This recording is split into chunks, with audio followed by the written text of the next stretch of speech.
Hello അസ്സലാമലൈക്കും എല്ലാവർക്കും simply കേളിയിലോട്ട് സ്വാഗതം. ഇന്ന് നമ്മൾ ചെയ്യാവുന്ന വളരെ സിമ്പിളായിട്ട് ചെയ്യാൻ പറ്റുന്നൊരു പിസ്സ റെസിപ്പിയാണ്. അപ്പോൾ ഈ ഒരു പിസ്സ ചെയ്തെടുക്കാനായിട്ട് വെറും 5 മിനിറ്റ് മാത്രം മതി. നല്ല ക്രീമി സോഫ്റ്റ് ആയിട്ടുള്ള പിസ്സ നമുക്ക് പാനിൽ ചെയ്തെടുക്കാം. ഓവൻ ഒന്നും വേണ്ട, അത്രയ്ക്ക് സിമ്പിളാണ്. അപ്പോൾ ഈ ഒരു വീഡിയോയിലോട്ട് പോകുന്നതിന് മുന്നേ നിങ്ങൾ ആദ്യമായിട്ടാണ് ഈ ചാനൽ കാണുന്നതെങ്കിൽ നിങ്ങളുടെ റൈറ്റ് സൈഡിൽ ഇതുപോലൊരു സബ്സ്ക്രിപ്ഷൻ ബട്ടൺ ഉണ്ടാവും. അതൊന്ന് പ്രസ് ചെയ്യുക. അപ്പോൾ തൊട്ടടുത്തൊരു കുഞ്ഞു ബെല്ലൈക്കൺ വരും, അതും പ്രസ് ചെയ്തിട്ട് ഓൾ എന്ന ഓപ്ഷൻ കൊടുക്കുക.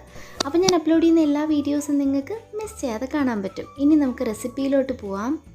അപ്പോൾ ഫസ്റ്റ് ഞാനിവിടെ 3 മുട്ട എടുത്തിട്ടുണ്ട്. അത് നമുക്ക് കുറച്ച് ഉപ്പും കൂടെ ചേർത്തിട്ട് ഒന്ന് ബീറ്റ് ചെയ്തിട്ട് എടുക്കാം. അതായത് ഒന്ന് മിക്സ് ചെയ്തിട്ട് എടുക്കണം. ആ ഒരു മുട്ടയുടെ വെള്ളയും മഞ്ഞയും കൂടെ നല്ലതുപോലെ ഒന്ന് യോജിച്ച് കിട്ടണം. ഇനി ഈ 3 മുട്ട ചെറുതാണ് എന്നുണ്ടെങ്കിൽ ഒരു 4 മുട്ട വരെ എടുക്കാം. ഇനി ഞാൻ കുറച്ച് ബ്രെഡ് എടുത്തിട്ടുണ്ട്. ആ ബ്രെഡിൻ്റെ നമ്മൾ സൈഡ് ഉണ്ടല്ലോ, ബ്രൗൺ ഭാഗമെല്ലാം കട്ട് ചെയ്ത് മാറ്റിയിട്ടുണ്ട്. അപ്പോൾ അത് വെച്ചാലും കുഴപ്പമില്ല. പിന്നെ അത് കട്ട് ചെയ്ത് മാറ്റുകയാണെങ്കിൽ പിസ്സ നല്ല സോഫ്റ്റായിട്ട് കിട്ടും. അപ്പോൾ ഇതുപോലെ നമുക്ക് കട്ട് ചെയ്ത് മാറ്റാം. ഇനി ഒരു പാൻ ചൂടാക്കിയതിന് ശേഷം അതിലോട്ട് 1 ടേബിൾ സ്പൂൺ ബട്ടർ ഇട്ട് കൊടുക്കാം. അപ്പോൾ ബട്ടർ ഇട്ട് കംപ്ലീറ്റ് ആയിട്ട് മെൽറ്റായി വന്നു കഴിഞ്ഞാൽ ഇതുപോലെ ഒന്ന് സ്പ്രെഡ് ചെയ്ത് കൊടുക്കുക. അപ്പോൾ പാനിൻ്റെ എല്ലാ ഭാഗത്തും ബട്ടർ ഒന്ന് വരും. അതിനുശേഷം നമുക്ക് പാനിൻ്റെ ഫ്ലെയിം ഓഫ് ചെയ്യുക. പിന്നെ അത് ഓൺ ചെയ്ത് വെക്കരുത്. ഇനി ഈ ബ്രെഡ് ഓരോന്നായിട്ട് ഈ ഒരു മുട്ടയിൽ കോട്ട് ചെയ്തിട്ട് നമുക്ക് ഇതുപോലെ ഒന്ന് ഫിക്സ് ചെയ്ത് കൊടുക്കാം. അപ്പോൾ നമുക്കൊരു റൗണ്ട് ഷേപ്പിലാണ് ഒന്ന് അറേഞ്ച് ചെയ്തെടുക്കേണ്ടത്. അതായത് നമ്മുടെ ഒരു ബേസ്, നമ്മൾ മൈദയൊക്കെ കുഴച്ച് ബേസ് ഉണ്ടാക്കുമല്ലോ പിസ്സയുടെ, അപ്പോൾ അതുപോലെയാണ് നമ്മൾ ഈ ഒരു ബ്രെഡ് അറേഞ്ച് ചെയ്ത് കൊടുക്കുന്നത്. അപ്പോൾ എല്ലാം നല്ല ടൈറ്റായിട്ട് അടുക്കിച്ച് വെച്ച് കൊടുക്കുക. എന്നതിന് ശേഷം ഇതുപോലൊരു ചട്ടുകമോ എന്തെങ്കിലും സ്പാച്ചിലോ വെച്ചിട്ട് ഒന്ന് ലെവൽ ചെയ്ത് കൊടുക്കാം. അപ്പോൾ ഇങ്ങനെ ഒന്ന് അമർത്തി കൊടുക്കുമ്പോൾ തന്നെ ബ്രെഡും മുട്ടയും അല്ല, അത് ഇപ്പോൾ ഒരുപോലെ തന്നെ സെറ്റായിട്ട് വരും. പിന്നെ നമുക്ക് ബാക്കിയുള്ള മുട്ടയുടെ എന്തെങ്കിലും കൂട്ടുണ്ടെങ്കിൽ ഇതുപോലെ ഒന്ന് ഒഴിച്ചു കൊടുത്തിട്ട് ഒന്ന് കംപ്ലീറ്റ് ഒന്ന് സ്പ്രെഡ് ചെയ്ത് കൊടുത്താൽ മതി. ഫ്ലെയിം ഓഫ് ചെയ്യണം. ഈ സമയം ഒന്ന് ഫ്ലെയിം ഓൺ ചെയ്ത് വെക്കരുത്. ഇനി ഒന്ന് ഫ്ലെയിം ഓൺ ചെയ്തതിന് ശേഷം നമുക്ക് അടച്ച് വെച്ചിട്ട് ഒരു 2 മിനിറ്റ് മീഡിയം ഫ്ലെയിമിൽ കുക്ക് ചെയ്തെടുക്കാം. അപ്പോൾ നേരത്തെ ഫ്ലെയിം ഓൺ ചെയ്ത് വെച്ചേക്കുവാണെങ്കിൽ ഇത് പെട്ടെന്ന് തന്നെ അടുക്കി പിടിക്കും. അപ്പോൾ ഇനി നമുക്ക് 2 മിനിറ്റ് വെയിറ്റ് ചെയ്യാം. ഇപ്പോൾ കറക്റ്റ് 2 മിനിറ്റ് കഴിഞ്ഞിട്ടുണ്ട്. നല്ല മണമാണ്. ഇനി നമുക്കൊന്ന് മറിച്ചിട്ട് കൊടുക്കാം. അപ്പോൾ ഒരു സൈഡ് നല്ലതുപോലെ മുരിഞ്ഞ് വന്നിട്ടുണ്ട്. അപ്പോൾ മറിച്ചിടുമ്പോൾ ഇതുപോലെ ഫ്രണ്ടിൽ ഒരു സപ്പോർട്ട് കൊടുത്തതിന് ശേഷം പെട്ടെന്ന് മറിക്കുവാണെങ്കിൽ ഇത് കട്ടായി പോവാതെ നമുക്ക് കറക്റ്റായിട്ട് തന്നെയുള്ള ബേസ് കിട്ടും. അപ്പോൾ ഇനി നമുക്കിതിലോട്ട് സോസ് എല്ലാം ചേർത്ത് കൊടുക്കാം. അപ്പോൾ ഇവിടെ ഞാൻ കുറച്ച് നമ്മുടെ സാധാരണ ടൊമാറ്റോ കെച്ചപ്പ് ഉണ്ടല്ലോ, അത് തന്നെയാണ് ഒരു 4 ടേബിൾ സ്പൂണോളം ഇതുപോലെ ഒന്ന് സ്പ്രെഡ് ചെയ്ത് കൊടുത്തിട്ടുണ്ട്. ഇനി കെച്ചപ്പിൻ്റെ മുകളിലോട്ടായിട്ട് കുറച്ച് മൊസറല്ല ചീസ് വെച്ച് കൊടുക്കുക. അപ്പോൾ പിസ്സ ആകുമ്പോൾ ചീസ് വേണമല്ലോ, അപ്പോൾ മൊസറല്ല ചീസ് നമുക്ക് വെച്ച് കൊടുക്കാം. അപ്പോൾ അതിൻ്റെ ക്വാണ്ടിറ്റിയൊക്കെ നമുക്ക് ഇഷ്ടമുള്ള അളവിൽ തന്നെ വെക്കാം. ഇനി ഇതിലോട്ട് നമുക്ക് ഇഷ്ടമുള്ള വെജിറ്റബിൾസോ അല്ലെങ്കിൽ ചിക്കനോ എന്ത് വേണമെങ്കിലും ചേർത്ത് കൊടുക്കാം. ഞാനിവിടെ കുറച്ച് സവാള കട്ട് ചെയ്തെടുത്തിട്ടുണ്ട്. അതൊരു ചെറിയ പീസായിട്ട് കട്ട് ചെയ്തിട്ട് അതും കൂടെ ഒന്ന് ഇട്ട് കൊടുക്കുന്നുണ്ട്. വളരെ കുറച്ച് മാത്രം മതി, ഒരുപാടൊന്നും വേണ്ട. ഇനി ഇതിലോട്ട് നമുക്ക് തക്കാളി ചേർത്ത് കൊടുക്കാം. അതും ചെറുതായിട്ട് അരിഞ്ഞത് കുറച്ച് തക്കാളി ചേർത്ത് കൊടുക്കുന്നുണ്ട്. പിന്നെ ഇതിൻ്റെ ഫില്ലിങ്സൊക്കെ നമ്മുടെ ഇഷ്ടത്തിനാണ് കേട്ടോ നമ്മൾ ചേർക്കുന്നത്. പിന്നെ എൻ്റെ അടുത്ത് കുറച്ച് ചിക്കൻ ഇരിപ്പുണ്ട്. അതായത് മഞ്ഞൾപ്പൊടിയും ഉപ്പും മുളക് പൊടിയും കൂടെ ഇട്ട് വേവിച്ചെടുത്ത ചിക്കനാണ്.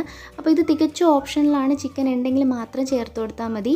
പിന്നെ ക്യാപ്സിക്കത്തിന് പകരം ഈ ഉണ്ട മുളകുണ്ടല്ലോ, അധികം എരിവില്ലാത്ത മുളക്, അതും കൂടെ ഇതുപോലെ ഒന്ന് കട്ട് ചെയ്ത് ചേർക്കുന്നുണ്ട്. അപ്പോൾ ക്യാപ്സിക്കവും ഒലീവ്സും ഒന്നുമില്ലാതെ വളരെ സിമ്പിളായിട്ട് നമുക്ക് പിസ്സ ഉണ്ടാക്കിയെടുക്കാം. ഇനി ഇതിൻ്റെ മേൽഭാഗത്തായിട്ട് നമുക്ക് കുറച്ചും കൂടെ മൊസറല്ല ചീസ് വെച്ചിട്ടൊന്ന് ഫില്ല് ചെയ്ത് കൊടുക്കാം. അപ്പോൾ ഇത് കംപ്ലീറ്റ് ആയിട്ട് ചീസ് വെച്ച് കവർ ചെയ്ത് വരും മെൽറ്റായതിന് ശേഷം. ഇനി ഇതിലോട്ട് കുറച്ച് ഒറിഗാനോ സ്പ്രെഡ് ചെയ്ത് കൊടുക്കുന്നുണ്ട്. ഈ ഒറിഗാനോ നമ്മൾ വീട്ടിൽ തന്നെ ചെയ്തതാണ്.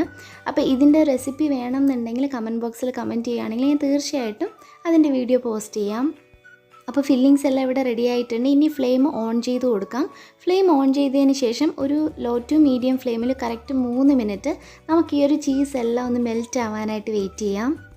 അപ്പോൾ ആ ചീസ് ഒന്ന് മെൽറ്റ് ആവുന്ന സമയം കൊണ്ട് ഞാൻ നല്ല അടിപൊളിയായിട്ടുള്ള ഒരു ഹെന്ന സ്റ്റോർ പരിചയപ്പെടുത്താം. അപ്പോൾ ആ ഒരു സ്റ്റോറിൻ്റെ പേര് ഹംദാസ് ഹെന്ന ആർട്ട് എന്നാണ്. അപ്പോൾ അതിൻ്റെ ഫുൾ ഡീറ്റെയിൽസ് ഞാൻ ഡിസ്ക്രിപ്ഷൻ ബോക്സിൽ കൊടുക്കാം. 100% ജെനുവിൻ ആയിട്ടുള്ള മെഹന്തീസാണ്. അത് മാത്രമല്ല, മെഹന്തി മാത്രമല്ല, ഹെന്ന പൗഡേഴ്സ് ഉണ്ട്, അതുപോലെ തന്നെ നെയിൽ ഹെന്ന ഉണ്ട്, ഹെയറിൽ നമ്മൾ യൂസ് ചെയ്യുന്ന ഹെന്നാസ് ഉണ്ട്. എല്ലാം 100% ഹോം മെയ്ഡ് ഐറ്റംസ് ആണ്. അപ്പോൾ അതിൻ്റെ എല്ലാ ഡീറ്റെയിൽസും ഞാൻ ത്രൂ ഔട്ട് ഞാൻ ഈ വീഡിയോയിൽ കാണിക്കാം. അപ്പോൾ ഈ ഒരു നമ്പറിൽ കോൺടാക്റ്റ് ചെയ്യുവാണെങ്കിൽ നിങ്ങൾക്ക് വീട്ടിലിരുന്നുകൊണ്ട് തന്നെ അത് ഓർഡർ ചെയ്യാം. നമ്മുടെ വീട്ടിൽ തന്നെ അവർ ഡെലിവറി ചെയ്യും. അപ്പോൾ ബുക്കിംഗ് അവൈലബിൾ ആണ്. ബുക്ക് ചെയ്യാനായിട്ട് ഈ കാണുന്ന നമ്പറിൽ കോൺടാക്റ്റ് ചെയ്താൽ മതി. അതുമാത്രമല്ല, ബ്രൈഡൽ ഫങ്ഷൻസിനാണെങ്കിലും അവർ വന്ന് മെഹന്തിയൊക്കെ സൂപ്പറായിട്ട് ഇട്ടുതരും, വളരെ റീസണബിൾ ആയിട്ടുള്ള റേറ്റിൽ. അപ്പോൾ തീർച്ചയായിട്ടും ഈ ഒരു വീഡിയോ കണ്ടതിന് ശേഷം ഡിസ്ക്രിപ്ഷൻ ബോക്സ് ചെക്ക് ചെയ്യുക. അപ്പോൾ ഇപ്പോൾ ഒരു നല്ലൊരു മണം വരുന്നുണ്ട്. നമ്മുടെ അടിപൊളിയായിട്ടുള്ള ബ്രെഡ് പിസ്സ ഇവിടെ റെഡി ആയിട്ടുണ്ട്. വളരെ സിമ്പിളായിട്ടാണ് നമ്മൾ ഈ ഒരു പിസ്സ ചെയ്തിട്ടുള്ളത്. അതായത് ബിഗിനേഴ്സിനൊക്കെ ചെയ്യാൻ പറ്റുന്ന, അല്ലെങ്കിൽ വീട്ടിലിരുന്ന് പെട്ടെന്നൊരു പിസ്സ കഴിക്കണം എന്ന് തോന്നിയാൽ ചെയ്യാൻ പറ്റുന്ന നല്ല സൂപ്പറായിട്ടുള്ള പിസ്സയാണ്. അപ്പോൾ തീർച്ചയായിട്ടും ഈ ഒരു റെസിപ്പി എല്ലാവരും ഒന്ന് ട്രൈ ചെയ്ത് നോക്കുക. അത്രയ്ക്ക് വളരെ സിമ്പിളാണ്. 5 മിനിറ്റിൽ നമുക്ക് ചെയ്തെടുക്കാൻ പറ്റും. അതിൻ്റെ ബേസ് എന്ന് പറഞ്ഞാൽ വളരെ ക്രിസ്പി ആയിട്ട്, ഉള്ളിൽ നല്ല സോഫ്റ്റായിട്ടും ഫ്രണ്ടിൽ നല്ല ക്രീമി ആയിട്ടുള്ളൊരു ഹോം മെയ്ഡ് പിസ്സയാണ്.